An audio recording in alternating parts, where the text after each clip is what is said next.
merci vielmals, dat kommt sieht. Trotzdem wir hatten relativ sehr die heute Pressekonferenz Abberuf. Ich werde no bis mir lang schwarze ich wollte aber eine kleine Introduktion machen, weil man auch Gast tun, die da nicht unbedingt kennt, die da wahrscheinlich auch nicht könnt kennen, weil sie auch nicht von Lützburg sind. Wie der wisst, heute Morgen war eben den Treffen, den Conseil Kirchbierg, wo unter anderem auch so iwwer den EU-Israel-Assoziationsvertrag geschwart gin, ab sech op Initiativ vu Spien. Auch währenddem laufen verschiedene Initiativen, notamment eng Initiative europäenne Citoyenne, also dat heißt eng Ënnerschriftensammlung, die am Kader vun der Europäischer Union stattfindt, an die lo schon iwwer 1 Million Ënnerschrifte krut huet, wat mengglech de gréste Rekord as vun allen europäische Petitionen, weil se lebt offiziell bis 1. Januar, méi darüber werden als Kollege méi darüber agoen. Dofir si auch ganz froh, dat ma hai ze Kameraden hai hunn, die alle beit fir DELA schaffen, also die European Left Alliance. Dat seht ihr vielleicht nicht unbedingt, dass das eng vun den 2 europäischen Dachverbänden vu linken Organisationen. Die Europäische Linkspartei und doch die European Left Alliance an mir hunn als die Link zurzeit gut bezogen mit den 2. DELA unterstützt auch ganz aktiv Dënnerschrifteninitiativ. Und voilà, ich werde auch schon mal dabei bleiben, weil da werde ich auch als Kollegen fortgehen, die mehr darüber können erzählen. Das wird da mal den Lukas Faletic von der ELA justement, den ich ein bisschen mehr am Detail über die Petition werde erzählen. Und dann noch Tamam Abu Salama, was sowohl für DELA schafft mir auch für DCI-Initiative, also Petitionsinitiativ, schafft und wird auch nach komplettieren. Und dann haben wir aber auch eine Lützburgerin sitzen, Maïsem Kassem, von BDS Lützeburg, die auch die Initiative unterstützt. Da wahrscheinlich auch noch ein paar wieder wird suchen. Und dann haben wir hat keinen Platz mehr, finde ich das nicht schlimm. Den Henny Heschmat, der noch nach paar Wieder kann noch verlieren par rapport zur Initiative, was CSSF angeht. Wie da wisst, du hast doch noch nicht drüber mit der ganz aufrufenden Israel-Bunds. Voilà. Und ich werde nur noch auch ein paar Wieder verlieren, aber nicht so lange über das, was Lützeburg immer hinkriegt machen. Aber da gehe ich für dich mal dem Lukas.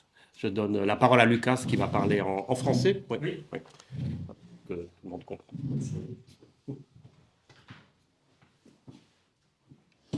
Merci David, merci monsieur le député, merci à Daylink de nous accueillir cet après-midi à Luxembourg, un parti politique voilà, qui n'a jamais failli pour la cause palestinienne ici et qui est une voix forte au Luxembourg. Donc évidemment, nous sommes très heureux d'être ici à leur côté aujourd'hui et à ce moment crucial du Conseil des affaires étrangères qui se tient aujourd'hui, cet après-midi, à Luxembourg.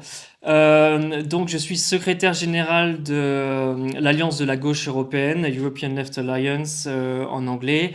Nous avons lancé en juin une initiative citoyenne européenne, comme David le précisait, qui a atteint 1 million de signatures très rapidement en 3 mois. C'est un record pour ce genre d'initiative.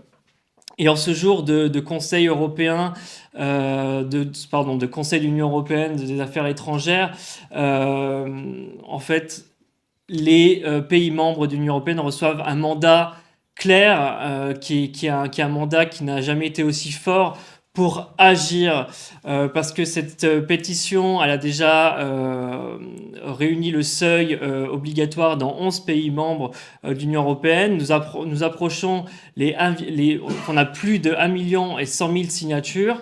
Donc nous n'allons pas nous arrêter là et nous appelons aujourd'hui les pays de l'Union européenne à agir et à suspendre dès à présent l'accord d'association entre l'Union européenne et Israël. Ce mandat, qui est un mandat démocratique, n'est pas seul. D'ailleurs, je rappelle qu'il va contraindre légalement la Commission européenne à faire quelque chose. Ce n'est pas une simple pétition qu'on aurait lancée comme ça. En fait, la Commission va être obligée, dans les 6 mois après qu'on ait déposé les signatures, va être obligée de se prononcer. Et donc, en attendant, on va continuer à construire cette pression et ce mouvement citoyen pour que la Commission soit obligée d'agir. Donc, je disais, ça arrive à un moment à Conseil des Affaires étrangères où on a vu la semaine dernière, 350 anciens diplomates, dont Josep Borrell, l'ancien haut représentant de l'Union européenne, se prononcer pour la suspension de l'accord d'association. Nous avons aussi 60 ONG, donc Greenpeace, Oxfam, qui sont également prononcés pour la fin de cet accord d'association. Et aujourd'hui, nous avons aussi des experts de l'ONU, dont Francesca Albanese, qui va dans le même sens. Donc vous le voyez, il y a une convergence au niveau citoyen, associatif, aussi au niveau diplomatique. Et ce matin, à l'entrée du Conseil des Affaires étrangères, aussi le ministre des Affaires étrangères belge a rejoint l'Irlande, la Slovénie et l'Espagne pour la suspension de cet accord. Donc, c'est une responsabilité historique qui incombe aujourd'hui aux représentants des gouvernements des 27. Ils ne vont pas pouvoir se cacher derrière leurs petits doigts. Donc on sait que le Conseil, donc il faut l'unanimité pour stopper cet accord d'association entièrement, et la majorité qualifiée pour la suspendre de façon partielle. Cette suspension partielle pourrait être bloquée avec une minorité de blocage, donc 4 pays qui représentent 35% de la population européenne, c'est-à-dire que on voit aujourd'hui que l'Allemagne, par exemple, et l'Italie pourraient à eux bloquer cette demande. J'en appelle à la responsabilité de ces gouvernements. Aujourd'hui, l'Italie, sa population donc, a été parmi les pays qui ont le plus signé à notre initiative citoyenne européenne. C'est les 3 pays qui ont le plus signé, donc avec l'Italie. Giorgia Meloni a pris un gros revers démocratique il y a quelques semaines avec son référendum sur la justice. Donc les citoyens italiens ont un appel clair au gouvernement italien. Ils ne veulent pas suivre la politique du gouvernement et ils veulent mettre fin à cet accord d'association. Donc s'ils ne le font pas maintenant, de toute façon, ça sera une demande continue des Italiens. En Allemagne, le mouvement se construit aussi. Notre initiative commence aussi à prendre une belle proportion, et bien sûr nous saluons les camarades de Die Linke pour le travail qu'ils font en Allemagne de ce côté-là, pour faire connaître et pour expliquer aussi l'accord d'association entre l'UE et Israël.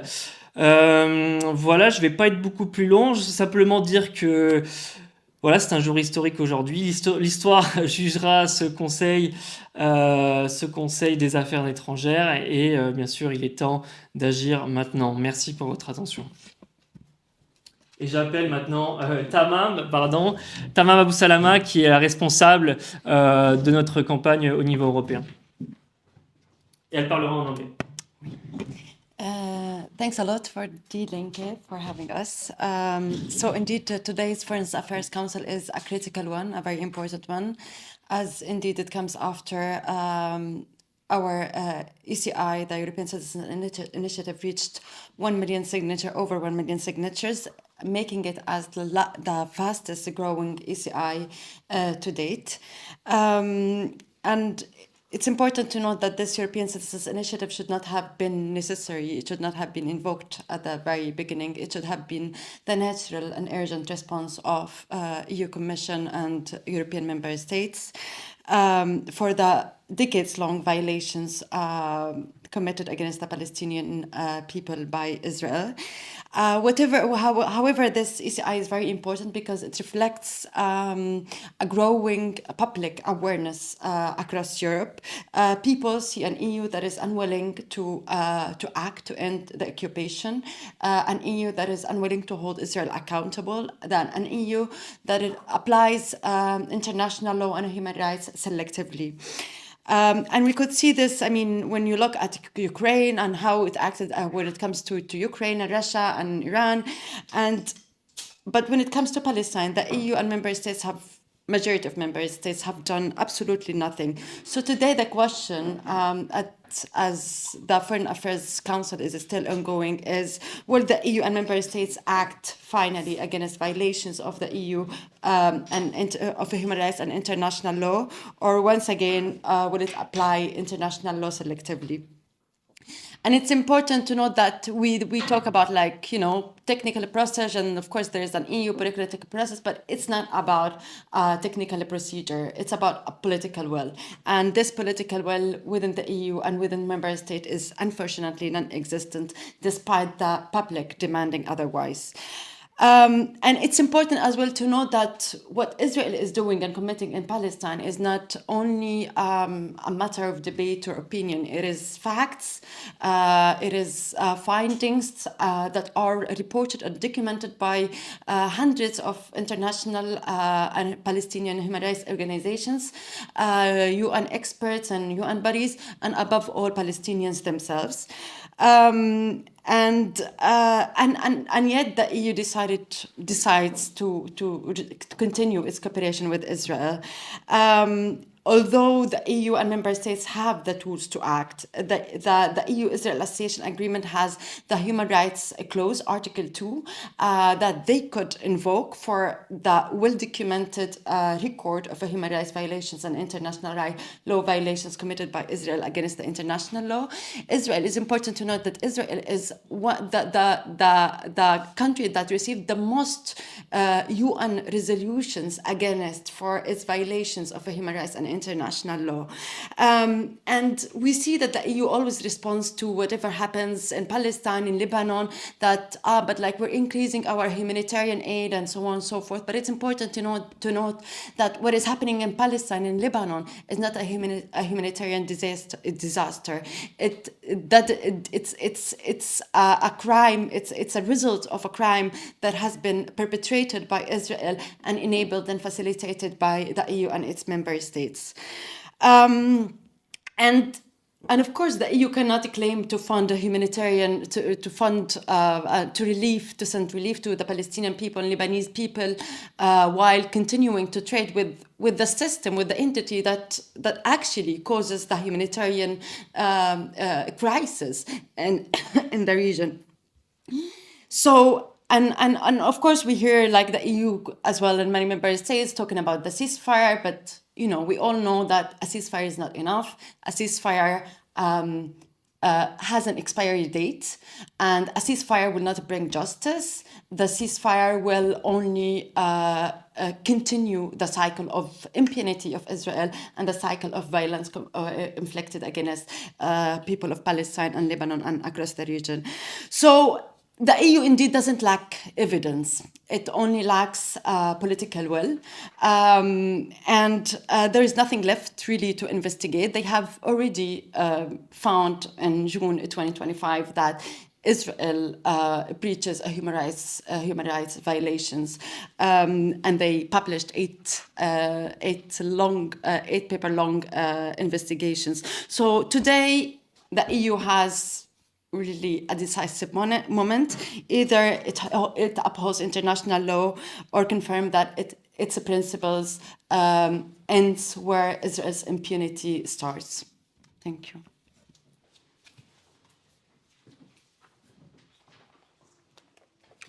Merci, voilà, merci Lukas Tamam.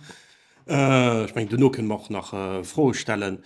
Von unserem Lützeburger Point de vue, bon, Lützeburg ist ja auch Member von der EU und den Außenminister partizipiert ja auch zu der Diskussion. Und das, was wir vermissen an den letzten Wochen, letzten Monaten, das ist aber eine klare Haltung von der Lützeburger Regierung. Zu den permanenten Eindruck, dass die Lützeburger Regierung sich handelt, den anderen Regierungen verstoppt oder echt sogar Kommentare möchte wie am Platz zu handeln selber seht selber Politik zu machen selber Außenpolitik zu machen wat heute zu Lützeburg an der letzter Zeit bisschen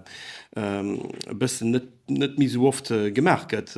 Ich partizipiere relativ dags sich immer und den außenpolitische Kommissionen wo man dann noch Diskussionen hun entweder am Außenminister oder am Premierminister wo man dann die alles erzielen wird und den verschiedene Konseien diskutiert genau waldfreien Positionen auch zu der froh grad zum Assoziationsvertrag das wir schon ein paar Mal darüber diskutiert gehen und dann nur allkehr Minister Außenminister oder Premierminister den als kommentiert wat geschieht den einen Setat den anderen Setat etc und dann von mir als Teileng oder einer Deputéiert hat vorstellen mit die eng Regierung wat zu dir dann das scheiner gut als zu kommentieren wat Janer so an dat wat mir auch sowieso wisse weil man Zeitung lesen mir wat zu dir dann und dann ist ganz kompliziert ja muss ich gucken dat ist das einfach weder mehr Friede nach den Herr Büttel hun Courage vielleicht weil se auch schweet net bis lo also aber relativ klar dat ich kann den EU-Assoziationsvertrag den muss wirklich beislehen zwischen der EU und Israel den muss noch beislehen hat doch könnte nach einer mesuren holen an Lützeburger Regierung wölt nicht auch an der letzter außenpolitischer Kommission hue den Herr Frieden gesot envisagiert keine Sanktionen gegen Israel mir Schweze vom Genozid a Gaza mir Schwetzen von der illegaler Besatzung von Cisjordanien sind der Jahrzehnten die illegaler schon immer dat miss durchgehen für dat der Vertrag miss außer Kraft gesagt gehen und es geht einfach um den Krieg den Israel gegen den Libanon am Gang nach zu feieren wo ein Fünftel von der Bevölkerung nur einen Flüchtlingsstatus als das kriminell was Israel möchte und da wollte man wissen vom Herr Frieden ja Sanktionen vielleicht so an die ähnliche Antwort die vom Herr Friede kriegt das Lützeburg gegen den Krieg an für den Frieden wir brauchen den Premierminister wir brauchen keinen Kandidat für Mr. Universe für uns so Sachen zu so also wahrscheinlich gegen Krankheiten und dafür dass Leute glücklich sind auf der Welt mehr der Krieg an Massakren an der Genozid die an Besatzung die halten nicht op wann Israel nicht in der Druck gesagt wird an der wir nicht vergessen den Assoziationsvertrag Israel ass nëmmen weit nëmmen 1% am Grof fir d'EU vun de ganzen Echange Kommercioen ëmgedréint ass dawer eng anders. Also et gif schon en Impact hunn op Israel, well et schon do immer schon ball op 30% vun den Echange Kommercioen, die Israel huet bëssen driwer mat der Europäischer Union. Ich meng dann gift die Regierung wahrscheinlich sech ernstnecht, dats iwwerleen kit dat man wëssen, dat d'Amerikaner och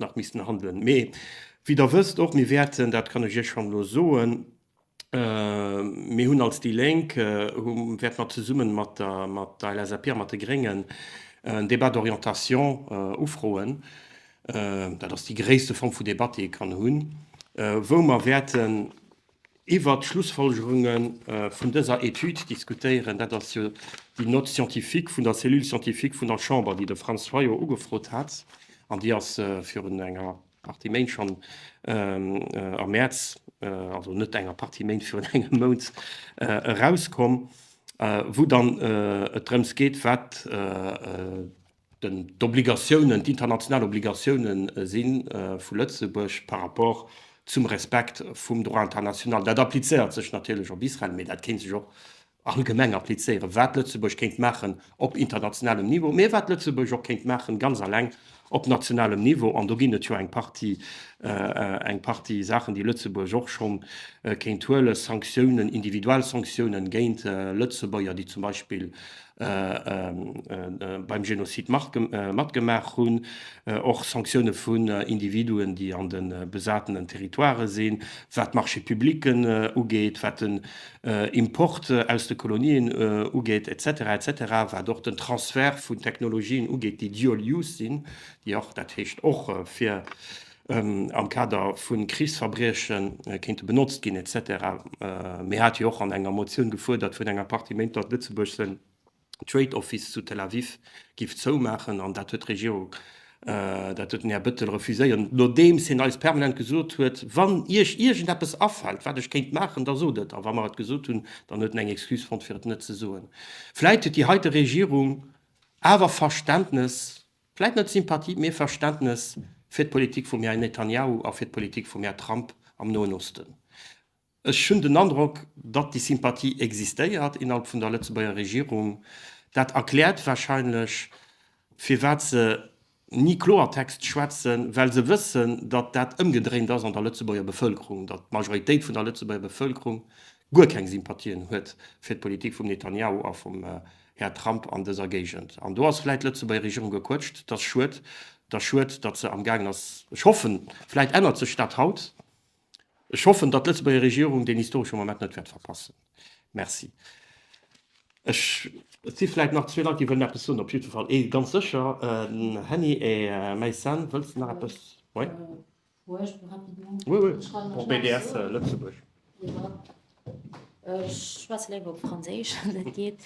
Nous aussi, ce qui nous inquiète en tant que collectif BDS, c'est cette inaction dont tu as parlé, David, du gouvernement. L'hypocrisie, le double langage de M. Bettel, pour nous, c'est clairement une volonté politique qu'il affiche. En fait, ça ne l'intéresse absolument pas de trouver une solution pour que les Palestiniens puissent vivre en paix et en sécurité sur leur terre. On parle toujours de la sécurité des Israéliens, jamais de la sécurité des Palestiniens. Et il se cache aussi toujours derrière des faux prétextes pour dire que le Luxembourg ne peut rien faire au niveau national, qu'il n'a aucun levier d'action, alors qu'on sait très bien que le Luxembourg a un pouvoir quand même sur déjà la place publique financière dont Annie va pouvoir nous parler, et aussi pour l'embargo militaire, c'est-à-dire que le Luxembourg accueille sur son territoire des entreprises comme Fanuc, par exemple, qui est une entreprise japonaise de robotique, et qui est connue aussi pour vendre ses robots aux industries d'armement israéliens dans la production de munitions, et donc qui sont utilisés dans le génocide commis à Gaza, sur les Palestiniens, sur les Libanais. Et donc cette entreprise a son siège social au Luxembourg, et le gouvernement peut très bien demander à cette entreprise de rendre des comptes.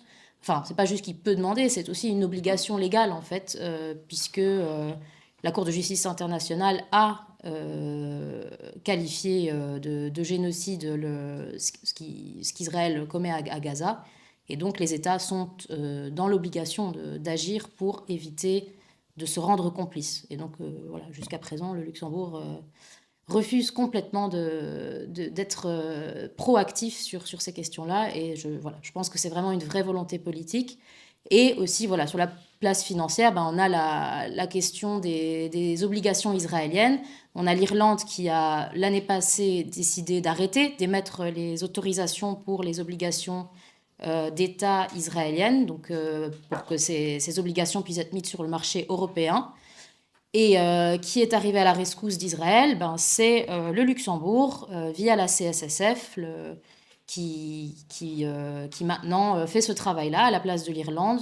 Et là, pareil, chacun se renvoie la patate chaude. Donc, le gouvernement dit que c'est à la CSSF de décider quelle est la meilleure décision à prendre. Et la CSSF dit que voilà, c'est au ministre de leur dire quelle est la direction à prendre. Rien n'est clair. Et de nouveau, cette inaction est politique, en fait. C'est pas juste de la paresse ou quoi que ce soit, c'est politique. Et je pense que Annie a peut-être des nouvelles sur la campagne de CSSF à donner.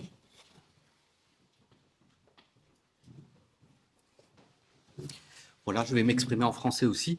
Donc, Maïsan a un peu expliqué le contexte de ces obligations d'État qui ont été autorisées, transférées par l'Irlande à Luxembourg, ont été autorisées par la CSSF.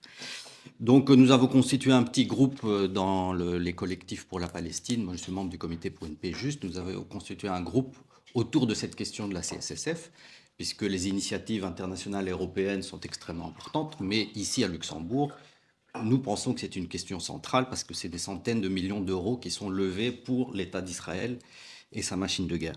Donc, nous avons entrepris 5 démarches très concrètes. La première, c'est que nous allons manifester une fois par mois, les lundis midi, devant le ministère des Finances. Nous sommes en relation avec nos camarades irlandais et la campagne de solidarité avec la Palestine. Ils avaient d'ailleurs une manifestation aujourd'hui midi devant la Banque centrale irlandaise. Notre deuxième démarche, c'est d'alimenter le débat et essayer de pouvoir transmettre toutes ces informations. Nous sommes en train de rédiger un rapport détaillé avec des analystes financiers et juridiques sur la question de la CSSF. Ce rapport sera probablement prêt pour début mai, donc nous l'annoncerons et nous le publierons. Le troisième point, c'est une table ronde que nous avons organisée ce jeudi à 18h30 à l'Auberge de Jeunesse de Luxembourg avec M. Wagner, député, M. Franz Fayot également, député, M. David Pereira, directeur d'Amnesty International Luxembourg, et le Dr Charles Hamouri, qui est une experte en droit international de l'Université de Kent. Et donc, c'est une table ronde dont le titre est « Le secteur financier luxembourgeois contribue-t-il à l'instabilité du Moyen-Orient et d'ailleurs ?» Et donc, évidemment, la question de la CSSF et de l'autorisation de ces obligations sera centrale le jeudi. Le Comité pour une paix juste organise également un grand symposium le 18 mai, avec notamment Francesca Albanese, qui va intervenir, et plusieurs autres intervenants également sur cette même question de la finance et du financement des crimes de guerre israéliens. Ça, c'est le 18 mai à l'auditorium de la Coque.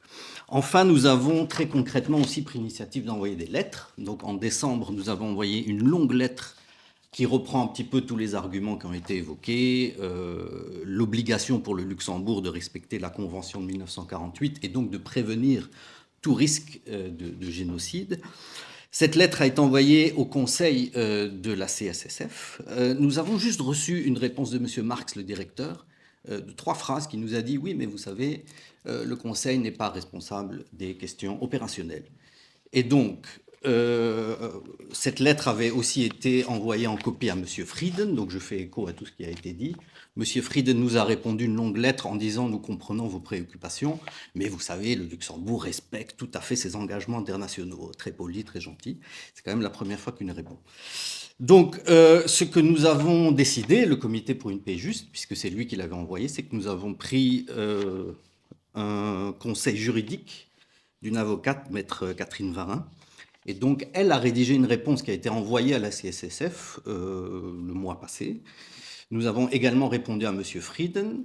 Et donc, nous estimons que, voilà, à partir du moment où on nous ignore et que personne ne nous répond sur le fond, pourtant nous avons des arguments extrêmement solides, juridiques, c'est des experts qui nous ont conseillés, eh ben, nous sommes passés à cette étape où, effectivement, nous espérons que le gouvernement répondra d'une part sur le fond et prendra les décisions qui sont tout à fait logiques, comme tout le monde nous l'a dit. Voilà. Merci.